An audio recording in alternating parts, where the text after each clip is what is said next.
O choro das mulheres da mata.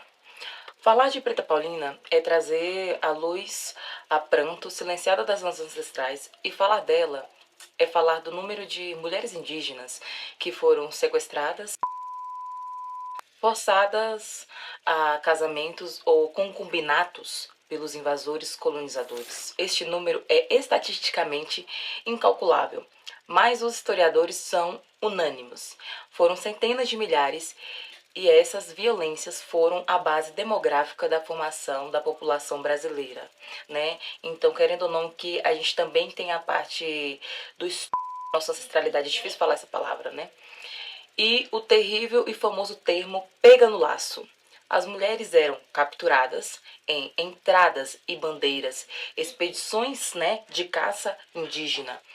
Os homens da tribo eram frequentemente executados ou escravizados, e as mulheres eram partilhadas entre os soldados e com os colonos como espólio de guerra, tipo, aqui é minha conquista, entendeu? Registro dos padres jesuítas nos anos de 1500 e 1600 denunciavam com horror que os colonos portugueses mantinham verdadeiros haréns de dezenas de mulheres e meninas indígenas em suas fazendas, vivendo sob um regime de escravidão sexual, o apagamento de identidade através do casamento forçado.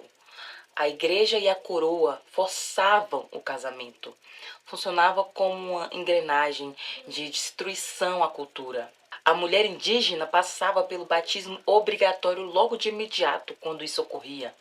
E o que acontecia depois? Era sumariamente deletado dos registros paroquiais. Simplesmente apagavam. É como se a raiz dela nunca existisse, como se ela nunca fosse indígena. E logo após esse ato, ela recebia o seu nome cristão, europeu, genético, como Maria, Ana, Francisca, Joana. E o sobrenome do marido invasor. Aquele que ele te pegou para, né? Entendeu o que eu quis dizer? Os filhos gerados dessa união já nasciam integrados à cultura Colonial como mamelucos ou caboclos, proibidos de falar a língua materna da mãe. E os números sumiram da história, mas o cenário no Nordeste foi sangue e conquista. Só lembrarmos da Guerra dos Bárbaros.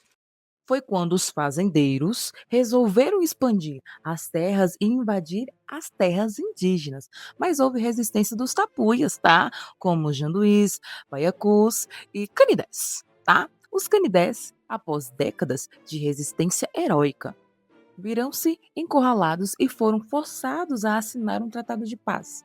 Para controlá-los, o governo colonial criou os aldeamentos de missões no interior do Nordeste, por exemplo, um exemplo histórico, claro, é a Missão de Palma, né, onde fica a cidade, de Baturiti, se eu não me engano, no Ceará, para onde muitos canidés e genipapos foram levados.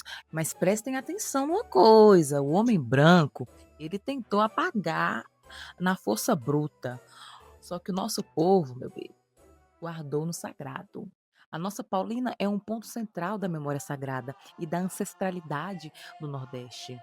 Na nossa história oral, na cultura e na religiosidade de matriz indígena e afro-indígena da região, eu costumo dizer que o Catimbó Jurema, e nas tradições dos terreiros afins, a figura preta paulina é uma entidade de imenso respeito e carrega exatamente essa marca de nascimento pelo fato de ter um encontro doloroso entre o colonizador branco e a mulher indígena. Tá?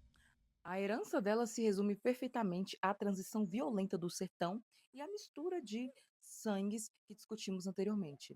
Diferente da história oficial descrita pelos colonizadores, a história dos encantados e dos antepassados sobreviveu através do transe, dos cânticos, das narrativas passadas de geração em geração. E assim, a Preta Paulina é descrita na tradição como um fruto direto do processo de colonização do Nordeste, frequentemente associada aos povos tapuiás ou da Caatinga do Sertão, que foi violentada ou forçada a viver com o senhor de terras, o homem branco.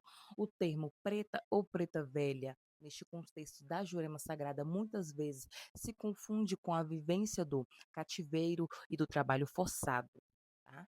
Ela nasce livre pelo sangue da mãe, mas cativa pela estrutura colonial, tornando-se uma mulher que conheceu profundamente as dores do trabalho da terra e a crueza dos engenhos e das fazendas de gados e o isolamento do sertão. Mas a dor não pode com ela.